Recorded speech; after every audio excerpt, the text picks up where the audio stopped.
മനുഷ്യാവകാശ സംരക്ഷണ സമിതി ജില്ലാ പ്രസിഡന്റ് എബ്രഹാം കുര്യന്റെ നേതൃത്വത്തിലുള്ള സംഘമാണ് തെളിവെടുപ്പിനായി വടശ്ശേരിക്കര തെക്കമലയിൽ പ്രവർത്തിക്കുന്ന ക്വാറിയിലെത്തിയത്.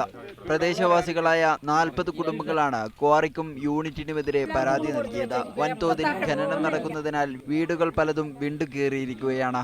ആരോഗ്യ പ്രശ്നങ്ങളും ഇവരെ അലട്ടുന്നുണ്ട്. ഇതിനെതിരെ പ്രതികരിക്കാൻ പലരും തയ്യാറാകാത്തത് ഭീഷണി ഭയന്നാണെന്നും നാട്ടുകാർ പറയുന്നു. എല്ലാവരും ഇവരെ പേടിച്ചുകൊണ്ട് മാത്രമാണ് ആരും ഇതൊന്നും പറയാത്തത്. കാരണം വേറെ ബാഹ്യമായിട്ടുള്ള പല പല ശക്തികളും കാര്യങ്ങളും. കാരണം ഇപ്പം തന്നെ നമുക്കറിയാം, അത് പാറമട പൂട്ടിയെന്ന് പറഞ്ഞു പിറ്റേ ദിവസം അവിടെ തുറന്നു. പിറ്റേ ദിവസം തന്നെ തുറന്നു. കാരണം അവരുടെ ആ ശക്തികളും കാര്യങ്ങളും നമുക്കറിയാം. അതുകൊണ്ട് ആരും പ്രതികരിക്കുന്നില്ല. അതേസമയം തെളിവെടുപ്പ് സമയത്ത് ക്വാറി അനുകൂലികൾ സ്ഥലത്തെത്തിയത് നേരിയ സംഘർഷത്തിനും ഇടയാക്കി. കാരണം ഞങ്ങളോട് ചോദിച്ചോണ്ട് കാര്യങ്ങളാണ് നമ്മൾ പറഞ്ഞത്. സത്യസന്ധമായിട്ട് പറയുന്നില്ല. ബുദ്ധിമുട്ട് എന്തുണ്ടെങ്കിൽ അതിന്റെ ഉത്തരവാദിത്വം നിങ്ങൾക്കൂടുണ്ട്. കഴിഞ്ഞ ദിവസം സ്ഫോടക വസ്തുക്കൾ ദുരുപയോഗം ചെയ്തതിന് ക്വാറി RDOയുടെ നിർദ്ദേശപ്രകാരം അടച്ചുപൂട്ടിയിരുന്നു. എന്നാൽ ഇതിനെയെല്ലാം മറികടന്ന് ഖനനം തുടർന്നതാണ് നാട്ടുകാരെ പ്രകോപിതരാക്കിയത്. Toby Johnson, media 1, Pathanamthitta.